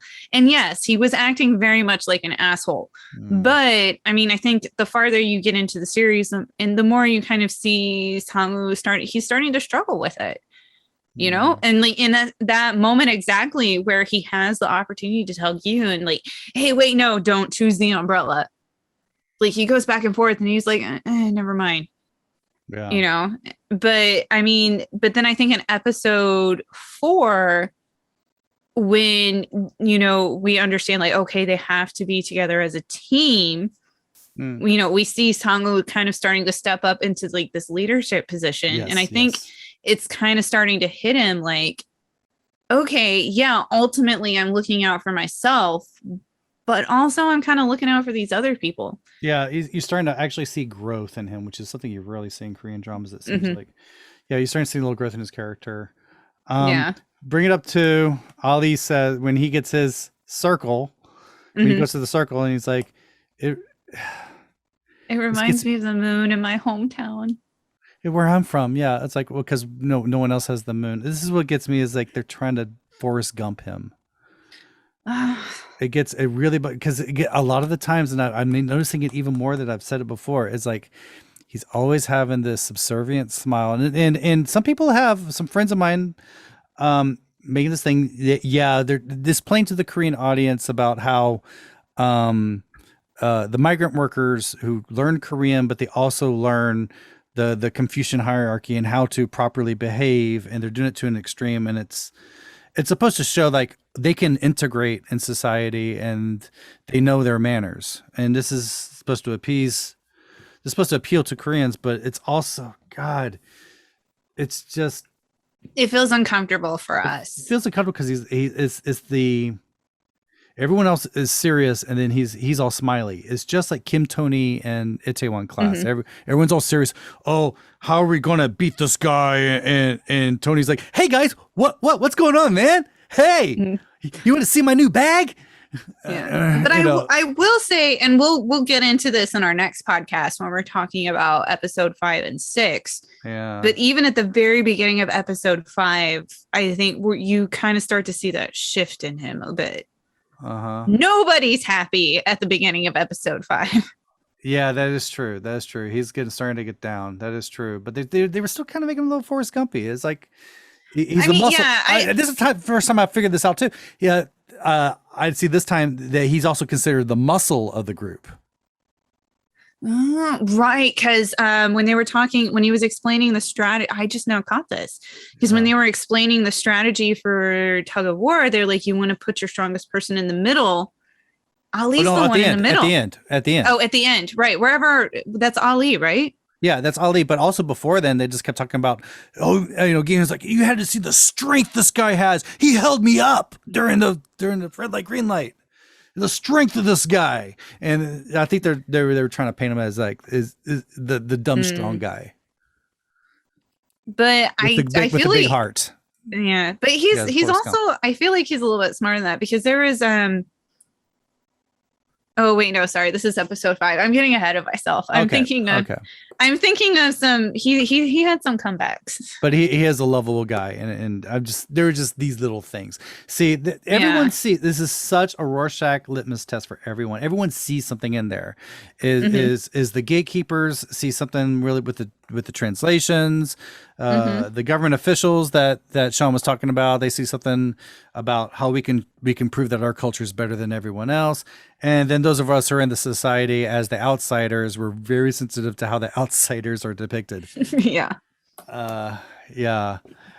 And then I'm just like, it's like, damn you, Gian, I don't want to root for you, but now I'm somehow rooting for you. How did this happen? Like, that was me in episode 3 and 4 with Gi-hoon. I'm like, you're still an idiot. You still got yourself into this situation. But yet somehow I'm just like, you're pulling everybody together. And I'm like, what? And now also I'm I'm moving on. I'm sorry. I'm just no worries. Go ahead. Okay, I'm trying to figure out and then there's this little part that stood out to me is Saebyuk gives this look to Sangu like she knows that he knows what the next game is going to be. How would she know what that he would know? Wait, which one? The tug of war? The Dalgona? We're still talking about Dalgona. Okay, yeah. Or Sultan Bupki, because that's what was on the. Oh, is that the paper. actual name? That was on the paper. Is Sultan sugar? Yeah. Sultan Bupki. Yeah. How did she know that he knew? I mean, yeah. I was kind of. wondering, it could just be like her.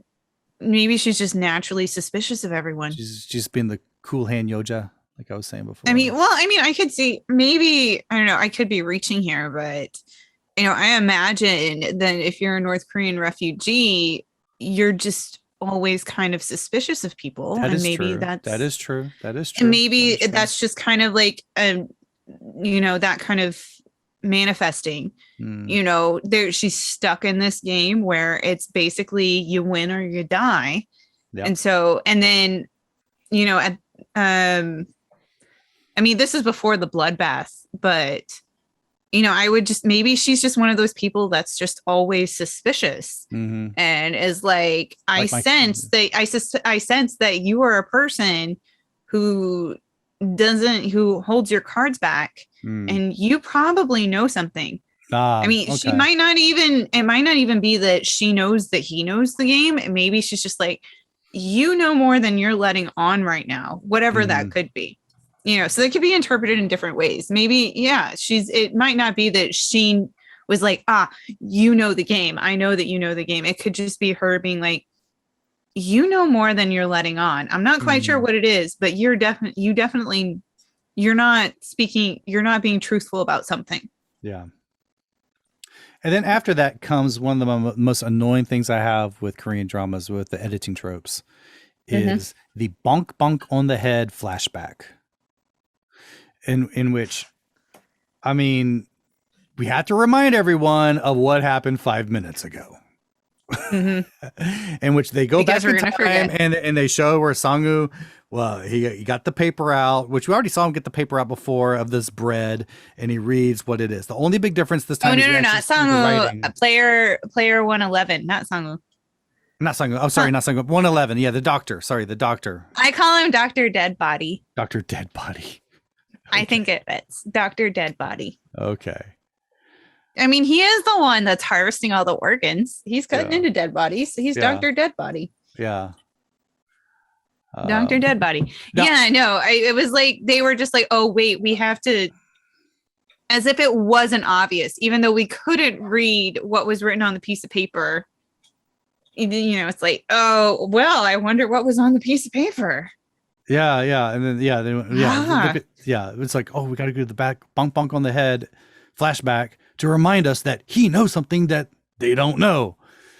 Though I will admit, because so much was going on, I will say, like, when they got to that scene, the first scene where we see him down in like the cellar, cutting up the body, I was a little disoriented. I'm like, I was disoriented too. It's like, why is a player out there? Why is there a doctor there? And yeah, they explained that later on, but that was like one of those. But yeah, and I think I was messaging you and another friend while I was watching. I was like, now they're doing autopsies. What is up with the autopsies? Yeah. I was. That's what I thought it was too at first. Yeah. Yeah. It did. It took me a while to realize that it wasn't an autopsy, that they were harvesting organs, because I'm just like so all over the place. I mean, I think that's one thing about, I don't know if it's just me watching this series or if it's everyone and it was an intentional thing that they did, but you get so distracted by things. Yeah. I mean, there was a purpose for this subplot, but the purpose is not what it looks like. It looked like it was going to come out to something really big.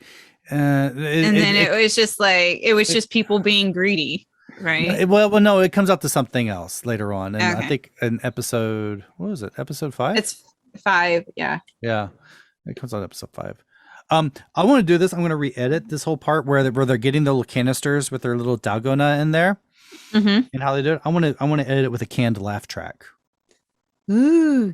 Watch it again. And watch it's like some parts with the expressions on their face, and imagine the people were laughing, and then the big one when Gi-hun looks at the umbrella and he looks up at the camera and he goes, "I'm dead." Cue the laughter. That was just friend. That was a Friends moment right there. Yeah, but you know what? And they also I kind of like how, because they did this game similar to how they kind of did with Red Light, Green Light, where they offset like this really horrible thing that's happening, that people are getting shot in the head in the background, with this really sort of lighthearted music. And especially the part with like, he starts licking and stuff. I found myself, there were parts during that game where I was just kind of like giggling. I kept just like, this is what it was. And that's what the point was. Why am I giggling? This is a horrible thing. People are getting shot in the head. But the way they contrast. It's cartoony.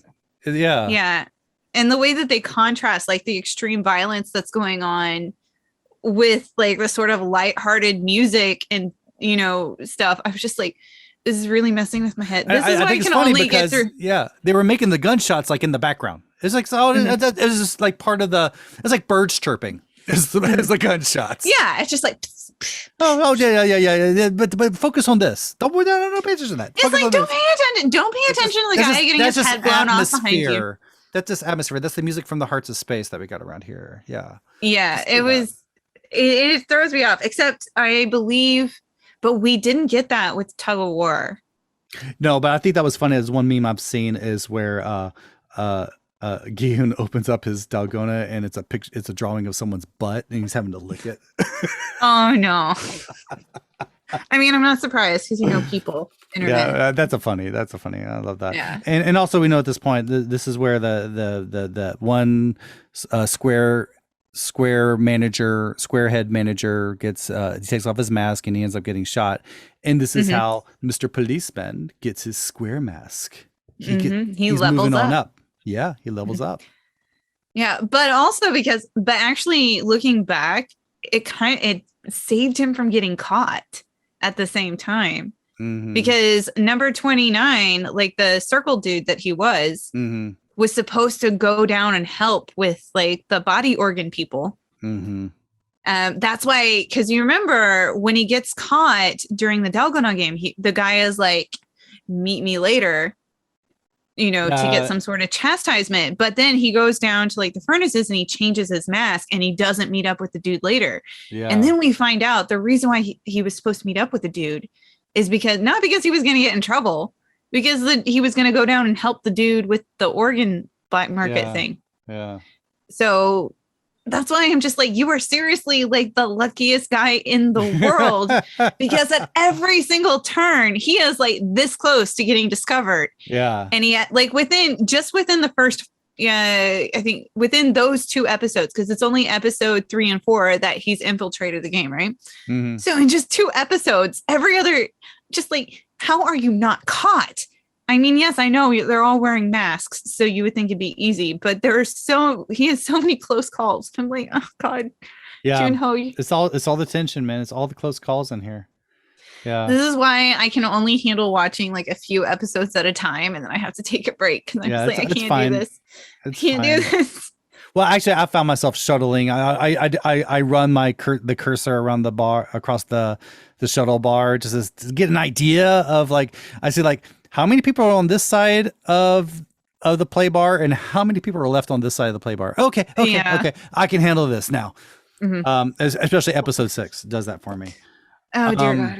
Like, that's what I keep hearing. They're like, oh, Emma, you're not even there. Episode 6 is going to fuck you up so bad. And I'm just like, stop telling me this. Yeah. It's just going to increase my anxiety.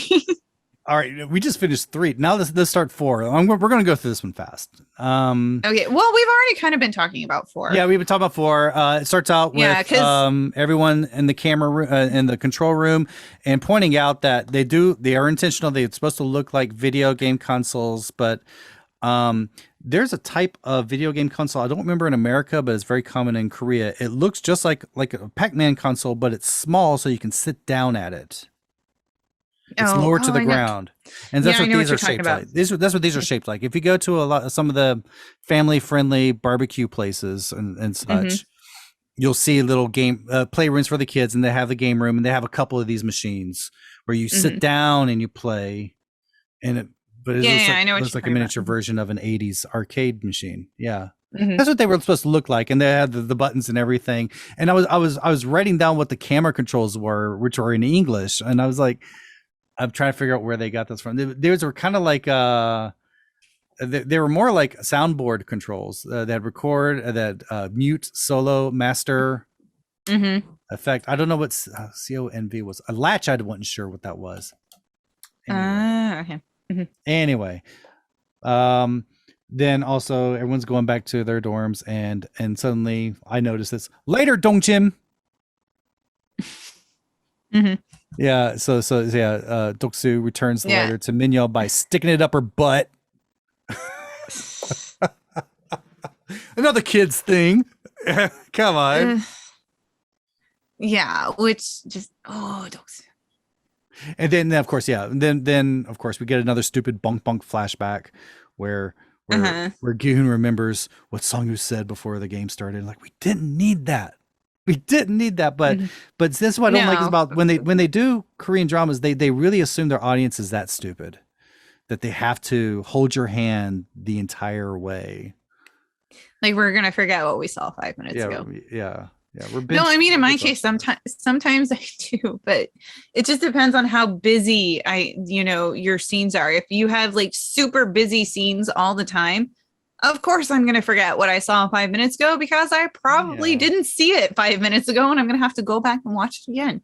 Yeah, but then you see. But these are scenes that we don't need a flashback for because, we did that, and then Gi-hun and an oil man come in, and you see Song-woo gives this look like he just released his bowels. It's like not worry. It's just like a mixture of nervousness and relief at the same time. There's so much going silently in that 2 seconds.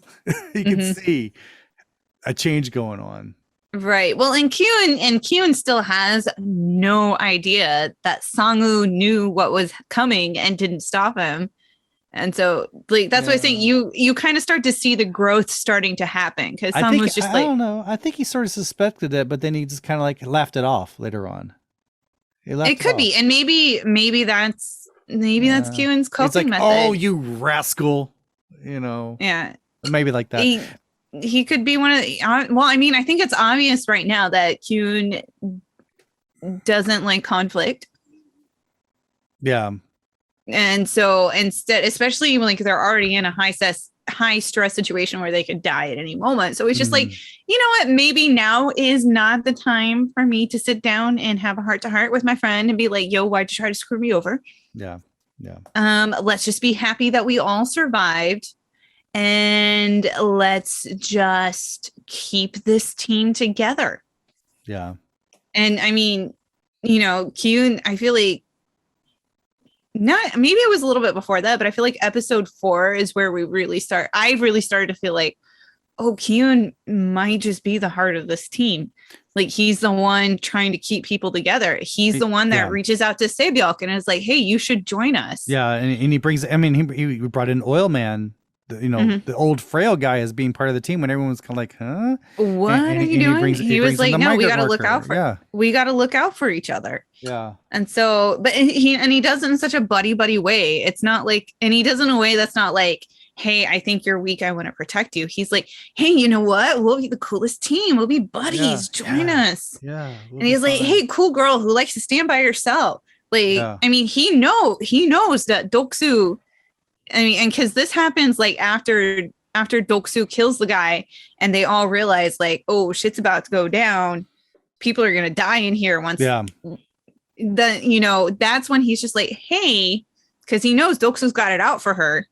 He's like, hey, here's the deal. So if stuff happens, we're all going to meet at this bunk and you can come meet over here, hang out with us. Yeah. Cool. And she's like, nah. And she's just like, whatever, kind of blows him off a bit. She gives the look that she always gives. Yeah. Yeah. But then in the end, like when shit happens, it was I wanted to back up. I wanted to back up a bit and discuss dinner. Mm-hmm. Dinner. Which I think I call it the spa meal, the sauna meal. What, the egg? The egg. Yeah. I mean, usually you have shike, but this kind of it's what we call cider, which is 7-Up. Mm-hmm. Yeah, with great Squid Game logo on. Not as good as Sprite, but yes. Yeah. But anyway, to me that seemed like a meal. And then I noticed like Minya, people are complaining about, Doksu's complaining, is this all it? I almost killed myself, and this is what they reward me with. And then Minya goes back and gives them a whisper, and I thought it was one of those, hey, you want to fuck type of whispers. No, she was the one that came up with the, hey, let's just cut in line in front of other people and because get that's more. Her thing is fraud. She does fraud. Mm-hmm. Yeah, and this she did. And she did fraud, and she's like a scrappy survivalist, you know. And then those 5 people did not get their meal, and we're like, what's going on? And then a woman comes out and tells on them, and on the playground, girls, snitches get stitches. Well, no, because like the woman started it, but then the guy is like, oh, what did you do? And that's the one who ends up getting killed. Yeah. Because it was a woman and a guy. They were like, the 5 people were all kind of like, yo, what's going on? But it was the woman and then the man was loudest. And the man's the one that ends up getting beat to death. Well, he gets beaten to death. And I think that's funny is like when he's beaten to death, everyone looks shocked like it's the first time they've seen a dead body.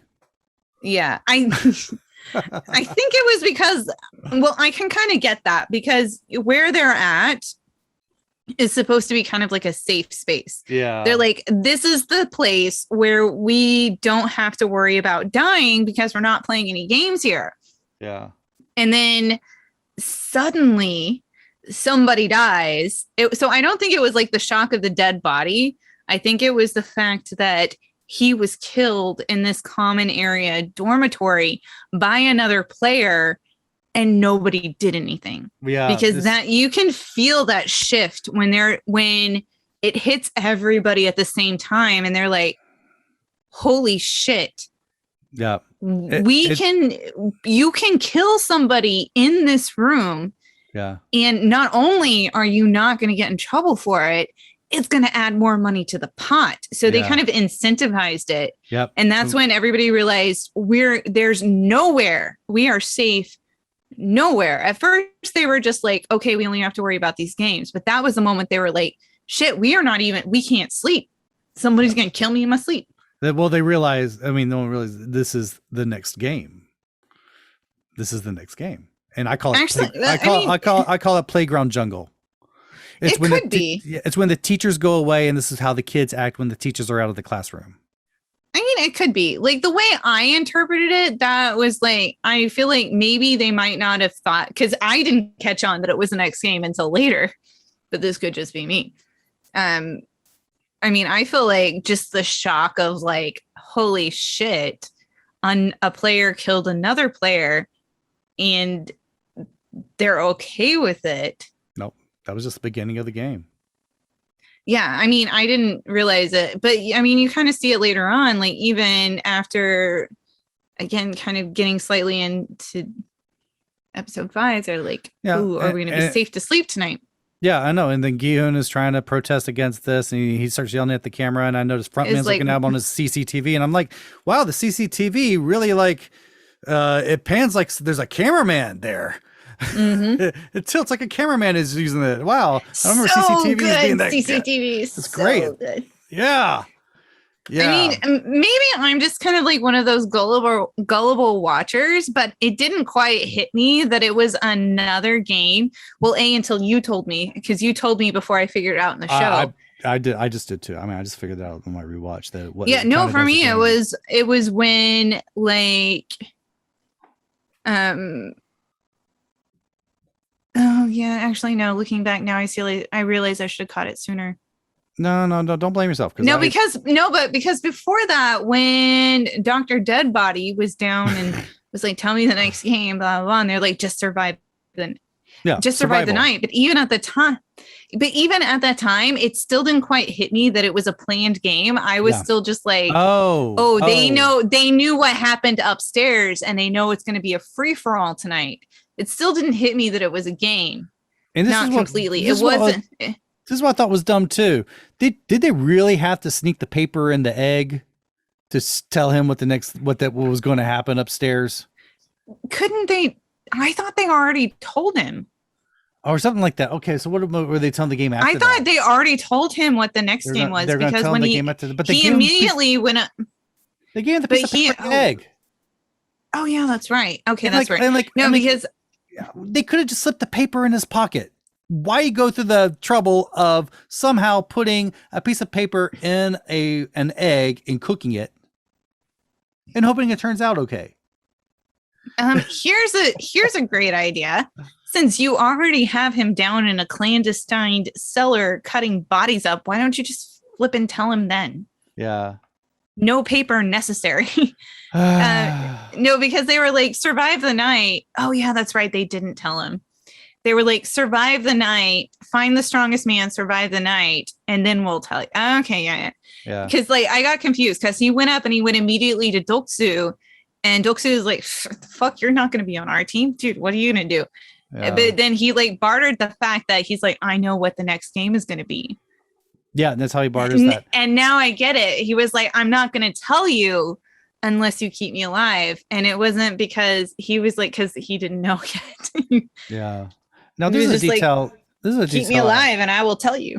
This is a detail. I want to go back and try to check this because it seems to me the icons on the walls in the dorm in the big gym. It's the gym. I call it the gym.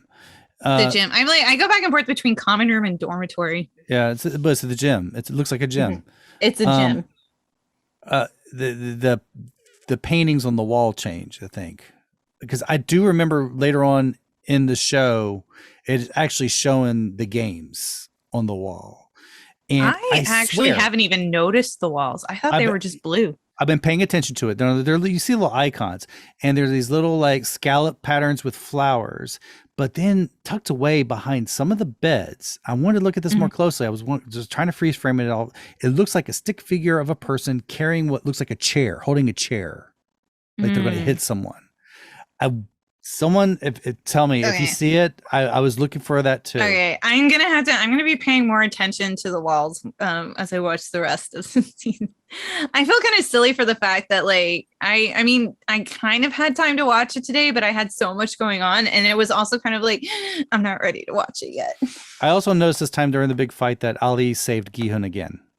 He did.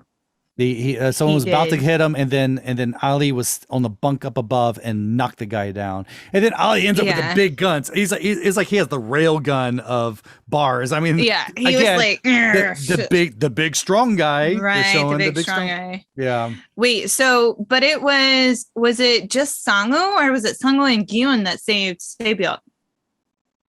I don't remember because Doksu got to her. Yeah, I believe. Well, he had to.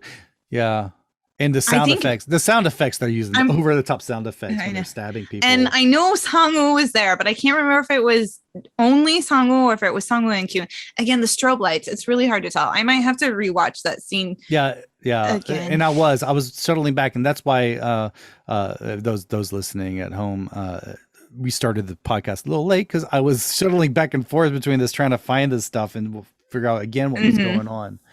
On my rewatch. And then after that, it was kind of interesting because I feel like the theme of episode 4, like one of the the obvious theme was teamwork. Yeah, but it was also kind of names, because names kept popping up. Like it started with Junho coming up to Kyun and being like, "Hey, yo, have you seen this guy?" And Kyun was like, "We don't know each other's names." Yeah, no one knows each other's names. Yeah, and then immediately after that, we see the team underdog. Yeah, as I called them, and I gave that name right before I talked about them going into the tug of war. But I mean, I think it fits all together. When it was just the 5 of them, as they're all just kind of sitting down in the aftermath, and I believe it was Kyun. Kyun was like, "Hey, we should know each other's names." Yeah, I mean, they go around and they're like, they're the equivalent of the lunch table I used to sit at. Yeah, so it's all team underdog. Team underdog. Maybe I should call them team misfit instead. All the ones rejected from all the other teams. Yeah, that was my lunch. Actually, table. Team misfit sounds better. So maybe when the next and episode 5, when I do the summary, I'll be like team misfit. Yeah. Well, I mean, they're misfits, but Sangwoo went to SNU. Yeah, but he's still a fucking underdog. So but he went to SNU because he knows where Pakistan is. Oh yeah, that's true. Because we do learn that. Because Ali is like, "Oh, I'm from Pakistan," and Kyun's like, "Where's that?" Like, yeah. No, but it's okay. It's okay. Yeah, but then we had like that kind of sweet moment where Ilnam forgets his name. Yeah, that was so oil man. And then Kyun covers up for him. It's like, you know what? I forget stuff. Taking care of him so much. And this comes into play in episode 6, by the way. This is that's actually some growth going on right there. Mm-hmm. I think. Well, and because I think at this point, Kyun's the only one that knows that Ilnam has brain tumors. Yeah, he's the only one who knows that, because he doesn't want to reveal, because that makes him even weaker in the eyes of the others. Right, and he might be outvoted. Yeah. So I mean, and that's another thing. Is like, Kyun, oh God, now I'm rooting for you because you're trying to protect everyone. It's like, why can't? Okay, so you can be like a good father to all of these people, but you cannot be a good father to your actual daughter. Yeah, they did say that in Honest Trailers. He's like, I mean, that was my thing. It's like, okay, so you're suddenly thrown into like this horrible game where people are dying, and you can take care of other people then. But you can't take of your. Is something like he's written like how every writer thinks of themselves as. It's like a guy who can take a great caretaker, but a really bad dad. Mm-hmm. Yeah. Well, and like as we learn, like towards the end of this episode, once we get into the tug of war game, the real MVPs of this team, it's not Kyun. It's Ilnam. Yeah. No. Because Ilnam's the one that the old dude is the one that comes up with the strategy. Mm-hmm. And then gives them their confidence boost. Mm-hmm. And then when shit goes bad, Songu's the one like, hey, we should do this. He does the trick. He does how to trick them. Yeah, he's like, I've got this trick. We should do this. And then Minyo is like, fuck no. Yeah. Being the loud mouth that she is, saying it like it is. She's like, no, they're not going to do that. Wait, does Kyun step up and be like, let's trust him? Oh yeah, he was. Yeah, he was. Yeah, so he does. So he's like the cheerleader. Yeah, there's other things I'm actually pausing this many times, shuttling back. There's a little detail I'm looking for. I've decided I'm going to save this until the next episode. Just a little bit detail on one of the players of Tug of War. I'm looking for. Okay. Well, and the next episode is probably the better episode to talk about it. Yeah. Before then, something else. Oh yeah, there's one thing. They don't really. I would agree that's really hard to do in subtitles and such. Is they're trying to show that Se-byuk has a North Korean accent and she speaks with the North Korean vernacular. Yeah, I mean, that's something that you're only going to pick up if you know Korean accents. And not everybody's going to know that. I mean, I can distinguish between like a Seoul accent and a Satori accent. Which I'm sure, it enhances it. But as opposed to what these articles are saying and TikTok videos are saying, it doesn't ruin the whole freaking episode that you don't pick up on it. Dude, do you think a movie is ruined for me because a person is from Oklahoma and they have a Texas accent? Yeah.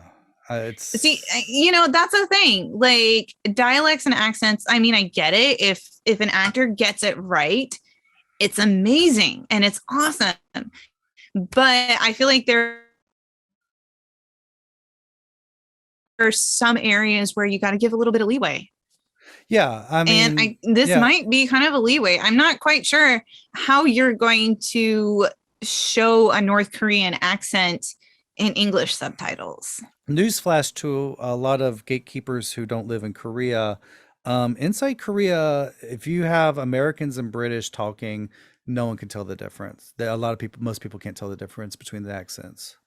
Most non-native English speakers they can't.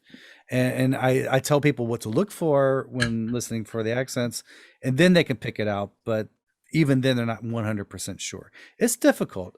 Yeah. Okay. So next we have up is toilet sex. All right, yeah, we're going back before toilet sex. It's something about also highbrow Korean film sex has to be this way. It's usually like woman on top and they're sitting and they're going at it like that. It's got to be Reddit style. I mean, because Old Boy, that was the sex in Old Boy. It was just like that. Oh yeah, that's right. I remember. I mean, at the moment I was like, what? They snuck out? How does nobody? And then I was like, oh wait, this is before Lights Out. That's how they got away with it because it's not Lights Out yet. So as long as the lights are on, they're allowed to freely come and go from the bathrooms, I believe. Yeah. And I was like, oh, that's how because like my first thought was like, how are they getting away with this? Why are the guards not being like, what? But then maybe the guards don't care. They're just like, you know what? These kids just survived. Let them have sex. It might be the last time they have sex. I don't think they care about that either. I think they're still playing little games too. It's like the teachers left the classroom. See what happens. And after they're finished and Minyo gives them a cigarette. Hell, if Doksu don't share that cigarette. These are the little nonverbal things I catch on. Is like you expect in one of those things like after sex, one takes a puff of the cigarette and hands it to the other one to take a puff. Doksu did not at all. Oh no, that entire scene, I'm like, oh no, honey, no. Don't believe him because Yeah. he's saying he knows what she wants to hear. And so Yeah. he's just like, Yeah. it's you and me until the end, baby. Like, it's gonna at the very end of this, it's gonna be you and I. We're the only ones that's gonna survive, and we're gonna take all that money. And I'm just like, sweetie, oh my God, you're smarter than this. You saw with the cigarette, he was showing who had the power. Exactly.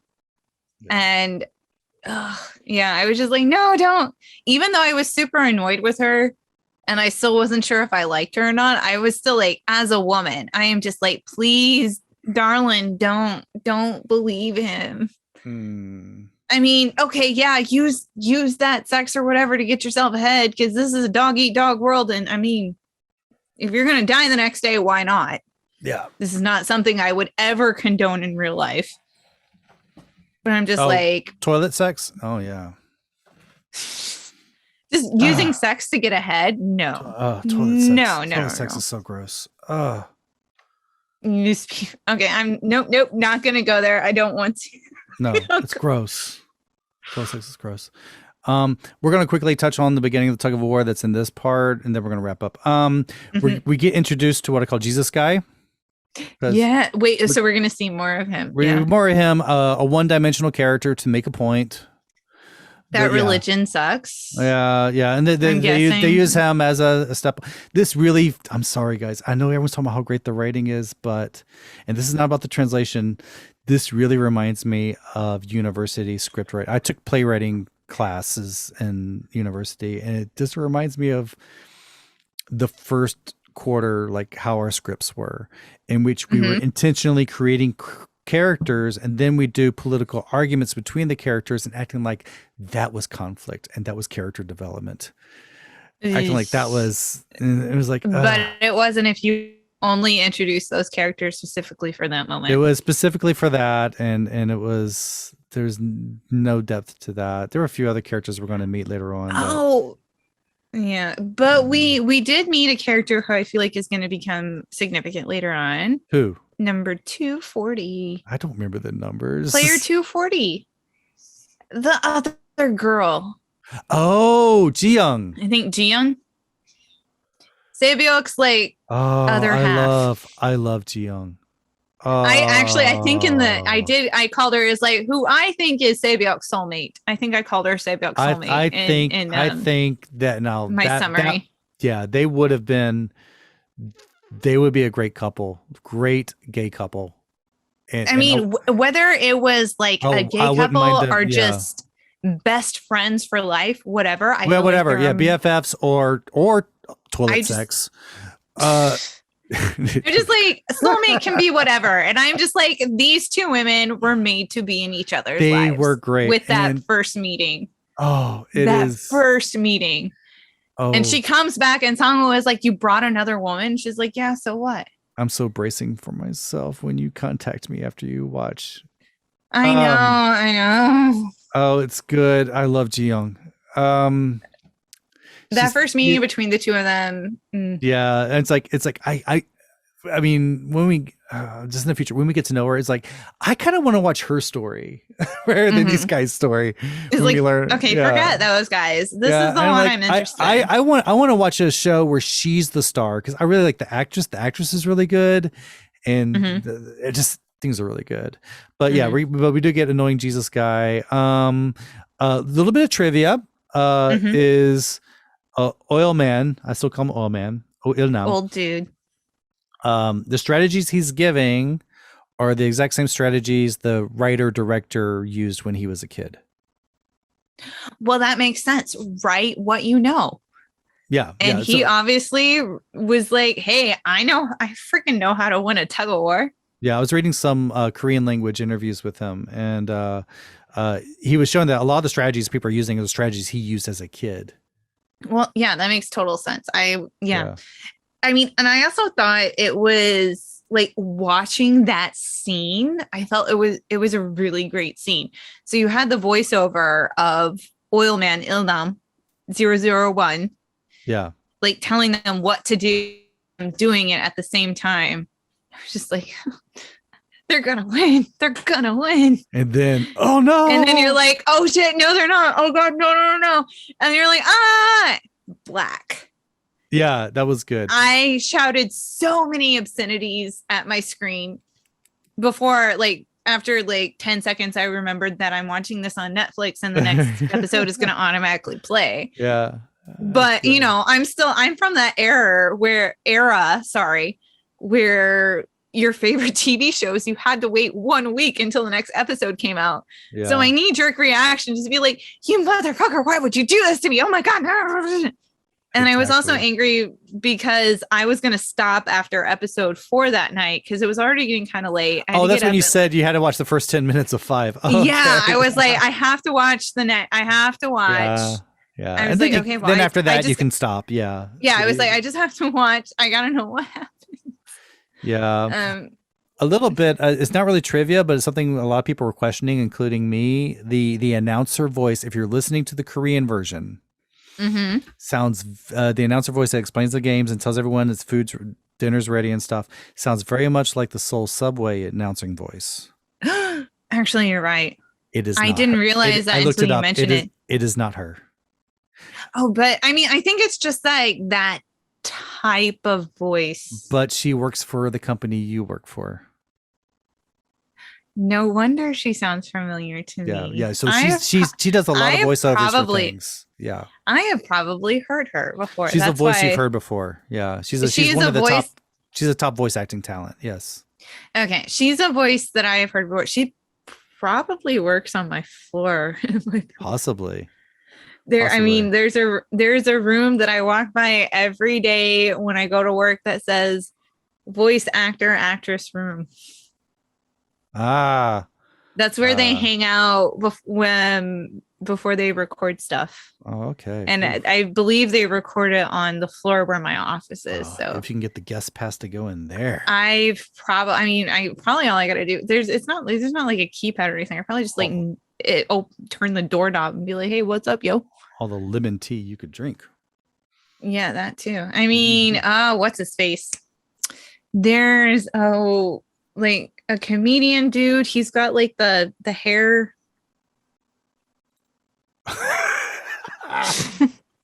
Oh, you're talking about like a big puffy hair and stuff. There's a guy TBS kind of puffy hair. There's a guy TBS kind of puffy hair. What's his name? I don't know. Anyway, we'll figure out his name before the next episode. But anyway, I see him every day because he does a live radio show from noon to 1 on my floor. So I walk and I'm like, oh, hey, dude. I know a guy like that too. It might be the same guy, but I see him walking out. Actually, I should not say the name because then that would totally give away where I work. Okay, and she's trying to keep it secret until she finally leaves where she works. Until it's close enough to the end of my contract that I don't have to worry about it. Yeah. Anyway, we're going to wrap up. Just remind you can go to our, remember we have a website, SeoulPodcast. Follow us on Twitter at King Sejong.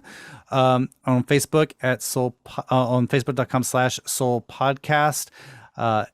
We also, I mean, if you're watching us on video, you can get the podcast on any app where you can get podcasts on. We're on everything. Emma, you're on Twitter at Emma Kalka, Kalka. Yes. And I'm on Twitter at Zen Kimchi. All right. And we now officially have our own YouTube channel. We do have our own YouTube channel. I don't have the domain for it yet, but we will once we get enough members. But don't worry about that. Anyway, guys, just in the meantime, come in with your comments, questions about. We're going to be covering episodes 5 and 6 next time. We're going to bring in some more interesting guests. Yes, I'm excited about next week's guest. We're getting some really good guests. Nobody else is getting. Oh yeah, and we might actually have a little bit of a surprise guest coming up too. So hopefully, yes. So hey guys, until next time, stay safe. Bye. The Seoul Podcast is a production of Zen Kimchi International, copyright 2021, under the Creative Commons license. Parts of this podcast may be used for non-commercial purposes if you remember to give us credit. You can contact us at sejong@seoulpodcast.com. That's SEJONG at SeoulPodcast.com. Follow us on Twitter at King Sejong and on Facebook at facebook.com/SeoulPodcast. For a transcript of this episode, listen to it again and write down what you hear. See you next week. Until then, may one day your lightness be immortalized on a pair of socks.